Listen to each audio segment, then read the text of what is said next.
tarde, queridos, tudo bem com vocês? 10 para as 4 da tarde, aqui deste dia 18, hoje é 18 de outubro de 2022, inclusive aniversário ou não de Mané Garrincha, né, rapaziada? Por que ou não? Daqui a pouco eu explico, né?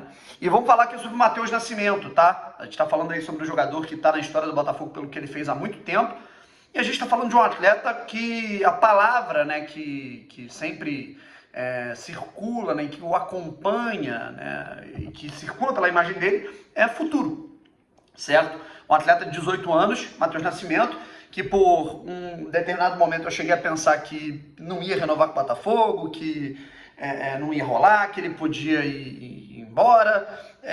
Parece que o Botafogo está realmente encaminhando, né, uma apuração do UOL, né, que já tinha acertado algumas situações, inclusive, sobre as janelas de transferência do Botafogo. O Botafogo já dando um passo aí importante, né, e acho que é fundamental a gente ter essa renovação do Matheus Nascimento. O cabelo tá estranho pra caramba, enfim. Se inscreve aqui no canal, deixa o like, ativa o sininho pra você não perder nenhuma novidade. Vamos embora, que eu tô com pressa, que eu ainda tenho que ir lá pro evento da Copa do Brasil, tomar uma aguinha.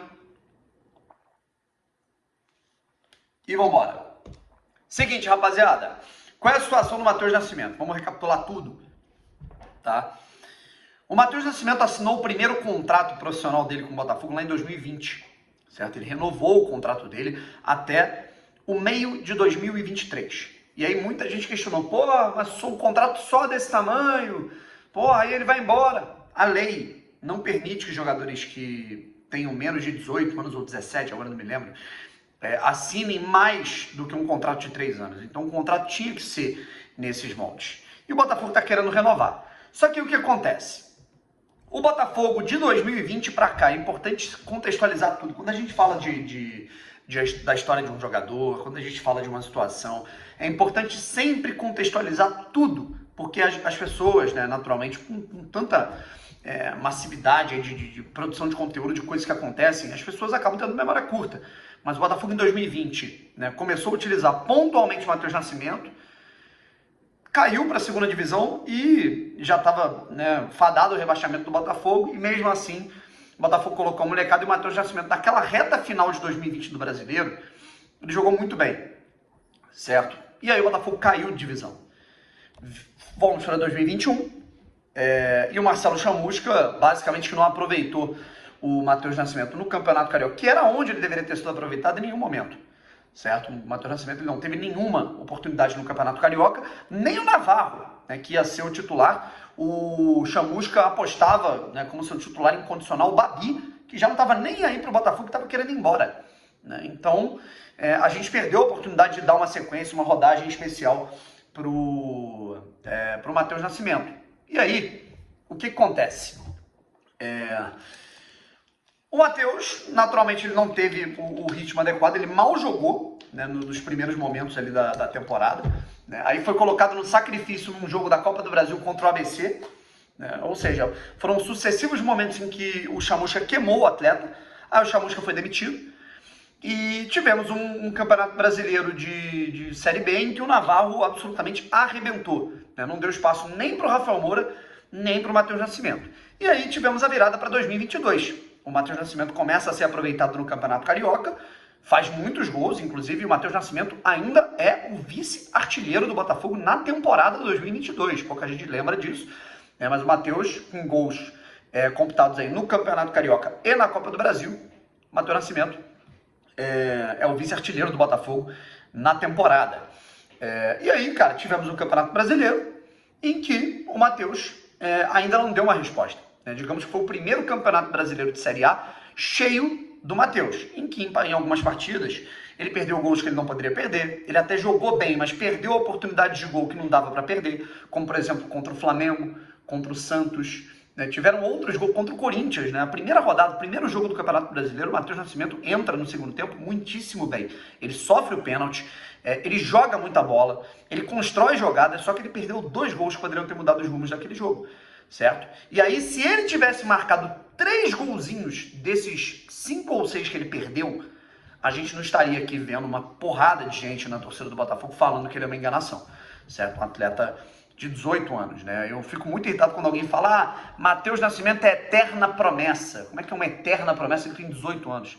Eterna promessa é um atleta que não deu certo, que tem 28 anos, 30 anos, 35 anos. Eterna promessa é o Adrian, que surgiu no Flamengo. Eterna promessa, sei lá, é o Peu, que jogou no Fluminense. Né? Isso é eterna promessa. É eterna promessa de 18 anos, né? Que jogou a sua primeira Série A esse ano, basicamente. Não dá, né? E o que rola? Foi chegando perto o fim do contrato do Matheus Nascimento, e aí viu um imbróglio, né? Quem cuida da carreira do Matheus Nascimento é o pai dele, e o John Textor tentou negociar as situações. Em algum determinado momento, o Textor e o pai do Matheus não estavam falando a mesma língua, mesmo com o Matheus deixando claro que queria renovar e queria ter sequência e continuidade no Botafogo. Não estavam chegando a um acordo, o Botafogo chegou a cogitar vendê-lo nessa janela que passou, se não renovasse o contrato. O Botafogo chegou a cogitar emprestá-lo, né, de uma maneira pouquíssimo significativa. E aí agora parece que as coisas elas estão chegando num fim feliz, num comum acordo. E o Botafogo está conseguindo aí renovar por 5 anos, né? Ou seja, de 2023 até 2000 seria, né, no caso, ou 2027 ou 2028. Né? E é o que acontece. Você dá tempo para adaptação, você dá tempo para o Textor e para o Botafogo, para todo o departamento de futebol, para a coordenação metodológica, poderem olhar para esse garoto e falar o que nós vamos fazer com ele, qual vai ser o plano de carreira. Você dá uma estabilidade para ele, para a família, certo? E é num momento importante porque a discussão Matheus Nascimento ela já ficou tão acalorada que essa discussão fervorosa que talvez estivesse mexendo um pouco com a cabeça do menino, talvez não aconteça mais com tanta contundência, né? Porque o Botafogo hoje tem um acionista majoritário. Então o Botafogo vai renovar esse contrato com ele e vai ver o que vai fazer. Se vai usar o atleta no Campeonato Carioca, se ele vai para a pré-temporada 2023 com o grupo normalmente, ou para um aspecto de experiência, de rodagem, né? O próprio John Textor já falou sobre isso, ele ser emprestado, né? Pegar rodagem e ser emprestado para um Lyon sub-23, né? Molenbeek eu já acho demais, né? Mas ser emprestado para um Crystal Palace sub-23, certo? Você dá rodagem para esse jogador, para ele amadurecer num aspecto, no âmbito de futebol, até na Europa, e quem sabe esse atleta não possa voltar para o Botafogo em breve, com mais maturidade, com experiência, com aspectos, com atributos táticos, técnicos, muito mais conceituados, muito mais adaptados, com mais maturidade, com mais tranquilidade. Então, cara, eu acho que qualquer um que entende de futebol, qualquer pessoa que entende de futebol, olha para o Matheus e vê que ele é um jogador diferenciado, vê que ele é um atleta de alto nível, vê que ele é um jogador que, assim, tem muito futuro, tem muita qualidade, se depender da qualidade tem futuro, mas que ainda não aconteceu, o que é completamente natural para um atleta que tem 18 anos de idade, certo? Então, eu confio muito no que vai acontecer, o Botafogo renovando com o Matheus, ele ficando no Botafogo, confio, ele indo disputar o Campeonato Carioca com o time B, eu confio, né? Ele indo para fora para pegar uma rodagem, uma experiência, eu confio, porque eu não tenho dúvida, a não ser que ele seja vendido antes, tá?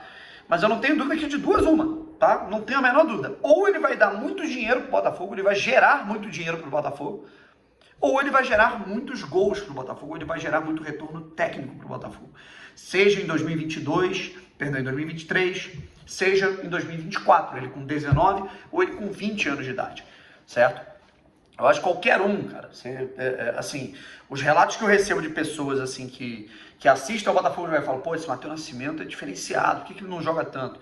Natural a adaptação, né? Você percebe um monte de jogador que já atuou com ele, falando, pô, muito diferente.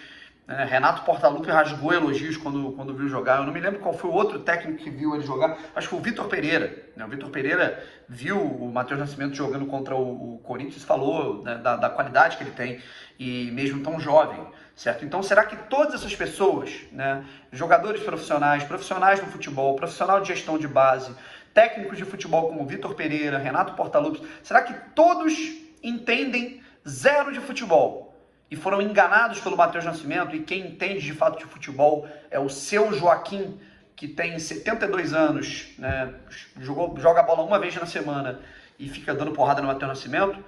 Ou será que a gente tem que dar tempo ao tempo e entender quais são os processos para que esse jogador entre no alto nível, porque a qualidade ele tem, a adaptação é que está faltando. Torço muito para que o Matheus Nascimento renove com o Botafogo e o plano que vai acontecer com ele, qual vai ser a gestão de carreira, confio muito no aspecto profissional do Botafogo. Valeu? Um abraço e fui!